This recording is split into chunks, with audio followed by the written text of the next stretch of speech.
Good morning. Well, Jesus ascended, and his ascension, as I mentioned yesterday, makes the way for an anticipation of his return. What is he doing now? Well, the ascension makes way for his exaltation. Peter, in really the first great sermon of the early church in Acts chapter 2, makes a point about Jesus after his resurrection, that he ultimately was exalted to the right hand of God. He also connects that to a prophecy that pointed out that Jesus would be that Davidic king to sit on the throne of David in perpetuity, the right hand of God.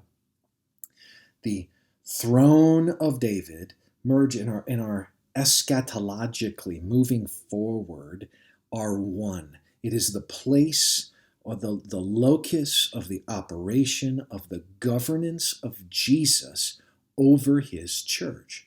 So in Acts chapter 2, verse 36, in that powerful sermon, Peter says the following: "Let all the house of Israel therefore know for certain that God has made him," talking about Jesus, "both Lord and Christ."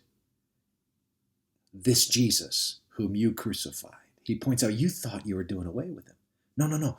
You made the way for him to have an exalted status. And in that exalted status, he is Lord, meaning he rules.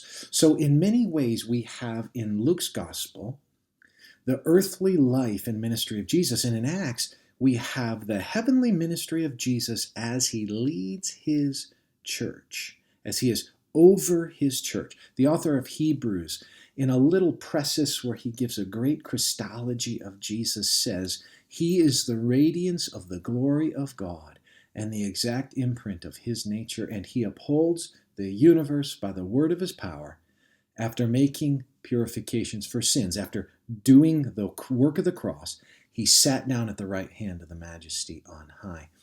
Philippians 2, 9 through 11 talk about this. He's exalted, right?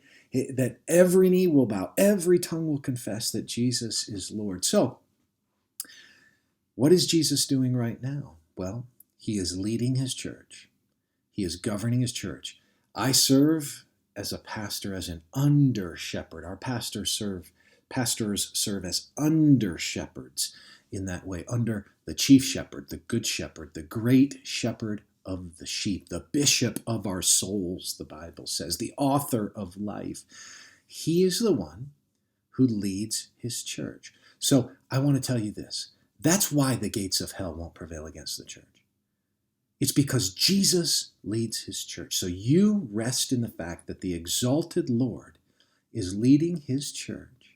Live with brimful, just overflowing with praise at the prospect that the ascension made the way for the exalted Jesus to be leading his church and championing our course forward. It's why we can have confidence that until his return, the church will always remain, and the church has always remained.